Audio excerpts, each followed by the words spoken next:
last week I launched a video with all the things I love about the Toyota Tundra. I've owned this 2011 Tundra behind me since it was brand new. 10 years ago I bought it brand new at the dealer, and it currently has 93,000 miles on it. So I'll link the video here to all the things I love about the truck. I also did an overall owner's review of this truck as well, which you should check out if you have time. But with a new Tundra coming next year, I thought what I'd do to sort of commemorate the 10th year of owning this truck is talk about all the things that I don't like about it, all the things that annoy me and things that I wish Toyota would do better, and I hope that they do better with the new truck that's coming out next year. So Toyota fanboys out there and fangirls, please don't hate me for making this video. I do appreciate this truck. I love it. It's great. I'm really happy it's staying in the family. But there are some things I don't like about it, and we really should go over that, because if you're thinking about buying a used one, I want you to know what you're getting yourself into. Now, before we start out, please let me know down below, what are the things you don't like about the Tundra? Are there things that annoy you about it, things that you've had issues with, or just even small things that you don't like? Let me know down below in the comments. We'll have a discussion about it. Okay, so the first bad thing I want to talk about with the Tundra that I don't like is the fuel economy, and you knew this was coming. Now, giving Toyota a break on this, I do get it. Like, it's a huge engine, 5.7 liter V8. It's got short gearing, the 410 rear end, with the 6-speed transmission.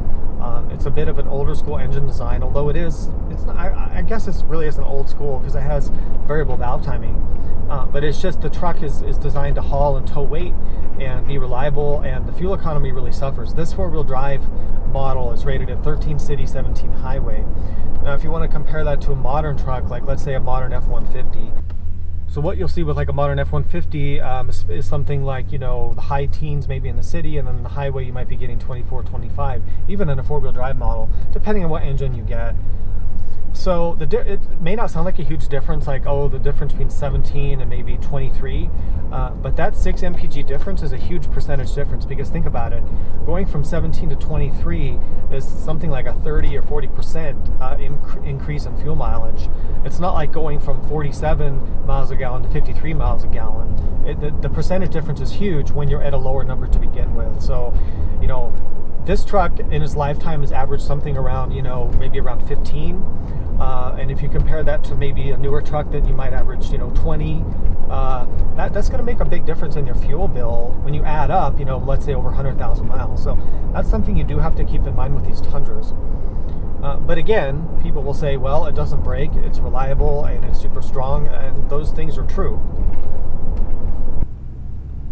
Okay, the next two things I want to talk about that I don't like about the Tundra. Let's start with the fuel tank size. So on this truck, it has, I think, a 25-gallon fuel tank. Now, if you're pulling a trailer and getting 10 miles a gallon, which you will get 10 miles a gallon if you're lucky, you're going to be looking for fuel, you know, before 200 miles. Now, that's not a very good driving range, and I have a huge rant about this, which I won't get into, but why do truck manufacturers put small fuel tanks on trucks that they know are going to be used for towing and hauling? I just don't get it. Now, later on, I'll put the year here, I forget what year it was, but eventually they added an option for a larger tank. I think it was 38 gallons. Now, you absolutely, if you're getting a Tundra, please get that 38-gallon tank and save yourself a lot of heartache. That's going to make a huge difference in your driving range. When you're empty, you'll be able to drive, you know, I don't know, something like 500 miles or whatever, and then when you're towing, you'll still have a reasonable range instead of getting gas every 175 miles. So that's something that was a complaint, but I have that complaint about almost all trucks these days. So keep that with a grain of salt, because a lot of the trucks have the same issue. Another thing that I really was disappointed with the Tundra, that everyone kind of scratches their head about, is that they don't offer a locking differential in the back.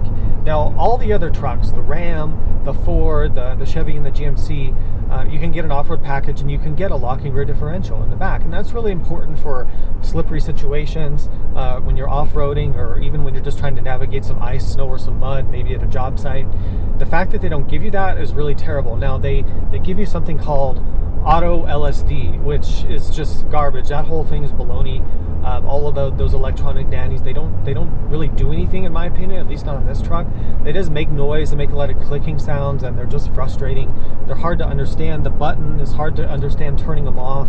Different lights come on the dash, but you have to do it like 3 times. And the whole thing's kind of a mess with that. Toyota's known for having overly active safety nannies.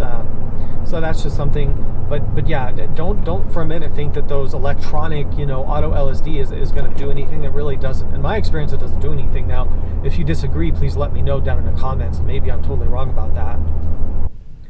Okay, so I'm going to demonstrate what I'm talking about with these electronic nannies. I don't like them. So let me show you. I'm on my driveway, which is steep. It's not icy or snowy. It's just there's water. So it's just water. We're in two-wheel drive, and let me show you kind of what the truck does. You see there, that's the traction control kicking in. Now, it can barely go up in two-wheel drive. You don't have a locking diff, so you hear all this clicking and grinding and the lights flash.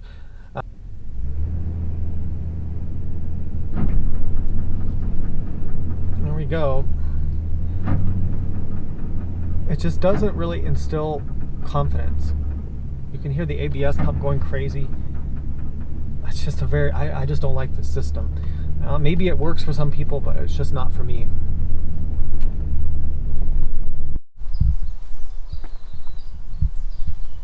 Okay, one of the other things that I'm not crazy about is the styling. I'm not going to say it's an ugly truck, but in particular these trucks from 2007 to I think it was 2013 or 2012 before the refresh. I don't know, it just looks kind of droopy and dumpy. I'm not in love with it. I especially don't really like the front end styling. Again, styling's subjective, and it doesn't really matter what I think, but that's just me. It's just not to me. I'm not in love with the styling. I think if it was my truck, if I was going to own this truck again and make it my regular truck, I would do some things to it to maybe change up the look of it. It's not terrible, but again, let me know what you think of the styling, but I'm not sure. I'm just not in love with it. I think it will age okay. It's not going to look anything crazy. It's not going to look terrible like some cars do when they get older. But I don't know. Let me know what you think about the styling below. So another thing that really is actually kind of surprising about the Tundra, which I'm not too crazy about. So if you see here on the door sticker, I'm going to talk about the payload. This truck has a payload of only 1,380 pounds. Now that's not very good for a half-ton, full-size, big truck that you expect to do hauling and towing with. And if you want to watch a video on how payload matters and how it factors into towing, then I'll link that towing video here, which I highly recommend you watch. It's full of safety information. But with only a 1,380 pound payload, that's going to limit how big of a trailer you can tow, and here's why. On a trailer, you've got your tongue weight, which is the weight pushing down on the hitch here where you hitch up. And on some of these larger travel trailers, this one's pretty small, but on the trailers that I see people towing with these Tundras, you could have a tongue weight of 800, 900, or 1,000 pounds. So that takes up a lot of the payload of your truck. So when you subtract that from your payload, it only leaves you 400 or 500 pounds for all your passengers and all the camping gear and stuff you want to put in your truck. And God forbid you want to put like a motorcycle or something in the bed, then you're going to be way over payload. So I don't know, I'm kind of disappointed in the payload capacities of these Tundras. I think they could have done better with that. When you look at the suspension components and the frame and the differentials and everything they did, it sure seems like it's really heavy duty and could take a lot more than that, and I'm sure it probably can in reality. And maybe Toyota's just being very cautious with the ratings. But yeah, the payload is definitely something that I'm not happy with about it. And other people have mentioned this too in my other videos about this truck. They've said, well, the towing is kind of limited because the payload doesn't allow you to really tow that big of a trailer and then still put your family in it. If you want to go over payload, that's up to you, but I just prefer to be legal and stay within the weight rating of my vehicles, but that's just me. So another negative that I want to talk about is a choice that Toyota made with packaging the truck. So if you see this truck here that I bought and I love is a double cab model, which still gives you plenty of rear legroom, which is great. It's pretty good for what you would consider extended cab. It's actually really good, and I featured that in my video last week. But here's the complaint that I have. So if you look at the Ford, the Ram, or the Chevy or GMC, you can get their crew cab, big full-size cab, whatever they want to call them, Super Crew or who cares, right? But 4 big doors, and you can still get that with the 6.5 foot bed. But on the Tundra, you can't do that. So on the Tundra, the only way to get the 6.5 foot bed is to go with the either standard cab or the double cab, which you see here. You cannot get the 6.5 foot bed with the crew cab, and that's really a problem for a lot of people, because if you have a family, you have car seats, you have dogs, whatever, you want that big back seat. But a 5.5 foot bed, which is a full foot shorter than this one, is very limiting, and I think that really sucks that they never offered that. I'm not sure why. If any of you know why Toyota didn't offer that, let me know down below in the comments. But the positive to make up for that is with the double cab here, you could get either the 6.5 foot bed, which I think is a great size for most people, or you could get the 8 foot bed. You don't see too many of them, but you do see some of the double cabs with the 8 foot bed, which makes the wheelbase long. So they do have that long wheelbase available, but then you can't get the Crew Max with the 6.5 foot bed. So that's why it makes no sense. They already offer a longer wheelbase than this, so why wouldn't they do that with the Crew Max? I don't know. If any of you know, let me know down below in the comments. No truck is perfect, no vehicle is perfect. I hope this video was useful in talking about some of the things that I'm not crazy about with the Tundra. You know, sometimes vehicles get this reputation for being like, oh, it's the best truck ever, but there's always things that are kind of frustrating about it, and I just want you to know about what they are. Whether you're shopping for a new one, maybe getting one of the last model years or the new ones since the redesign's coming next year, or you're shopping for a used one, I hope these items were useful for you. Let me know what you think about them down in the comments.